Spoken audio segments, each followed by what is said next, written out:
자, 여러분, 전 세계 인구에 대한 아주 놀라운 사실 하나로 한번 시작해 볼까요? 그러니까 전 세계 인구의 절반이 넘는 사람들이요. 기독교인, 무슬림, 그리고 유대인들. 이들 모두가 사실은 놀랍게도 바로 똑같은 유일신을 믿고 있다는 겁니다. 아니, 그럼 이런 궁금증이 생길 수밖에 없죠. 같은 뿌리에서 나온, 한 가족이나 다름없는데 도대체 왜 역사상 가장 길고 참혹한 갈등의 중심에 서 있는 걸까요? 자, 이 복잡한 문제를 이해하려면요, 시간을 아주 멀리, 무려 4,000년 전으로 거슬러 올라가야 합니다. 바로 한 남자와 그의 두 아들에게서 모든 게 시작되거든요. 이야기의 시작은 이렇습니다. 신이 아브라함이라는 한 남자에게 아주 신성한 약속을 하죠. 바로 땅과 셀 수 없이 많은 후손을 주겠다는 약속, 즉 언약인데요. 이 세 종교 모두가 바로 이 언약을 자신들의 출발점으로 삼고 있습니다. 그런데 여기서 문제가 하나 생깁니다. 일종의 막장 드라마 같은 상황이 펼쳐지는데요. 아브라함의 아내인 사라가 아이를 낳지 못했던 거죠. 그래서 결국 서로 다른 어머니에게서 두 아들이 태어나게 됩니다. 그리고 이게 바로 누가 진정한 후계자인가 하는 아주 오래된 상속 분쟁의 불씨가 된 겁니다. 이 지점이 바로 첫 번째 거대한 분열을 아주 선명하게 보여주는 대목입니다. 유대교와 기독교는 둘째 아들인 이삭을 통해 자신들의 혈통이 이어진다고 보고요. 반면에 이슬람은 첫째 아들인 이스마엘을 통해 그 유산이 이어진다고 보는 거죠. 그렇게 수천 년 동안은 이삭의 후손들, 즉 유대교만 존재했습니다. 그러다가 그 내부에서부터 균열이 생기기 시작해요. 이들을 갈라놓은 결정적인 분기점은 바로 메시아가 누구냐에 대한 근본적인 견해 차이였습니다. 하지만 원래 유대교의 한 분파였던 이 새로운 흐름을 세계적인 종교로 탈바꿈시킨 인물이 나타납니다. 바로 바울인데요. 그는 아브라함의 진정한 후손이 되는 건 혈통이 아니라 믿음이라고 선언해버리죠. 그리고 이 생각은 대체 신학이라는 아주 위험한 사상으로까지 이어지게 됩니다.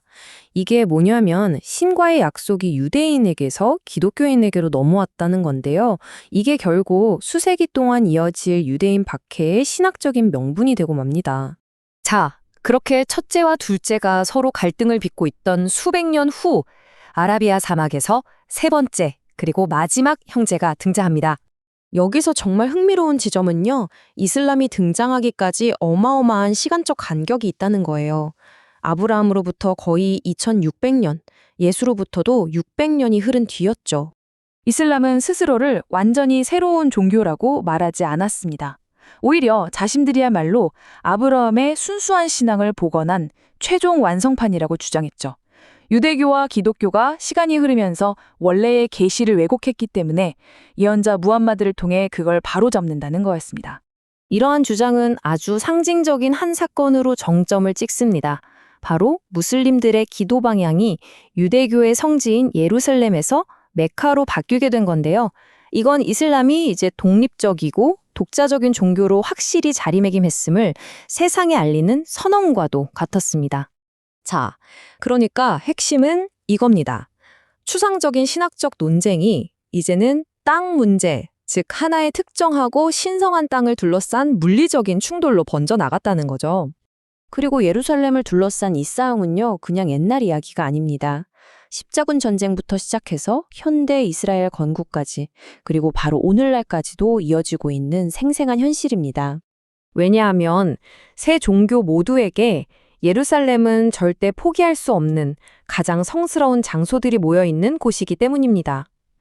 유대교에게는 통곡의 벽이, 기독교에게는 예수가 십자가에 못 박힌 성묘교회가, 그리고 이슬람에게는 무함마드가 승천했다고 믿는 바위의 돔과 아락사 모스크가 바로 그곳에 있죠.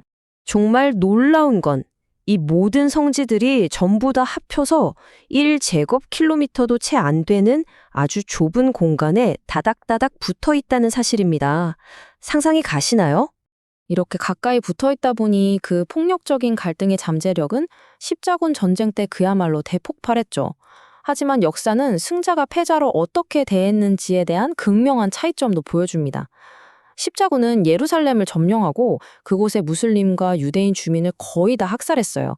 반면에 후에 예루살렘을 탈환한 살라딘은 기독교인 주민들의 목숨을 살려주고 몸값을 내고 떠날 수 있게 해줬죠.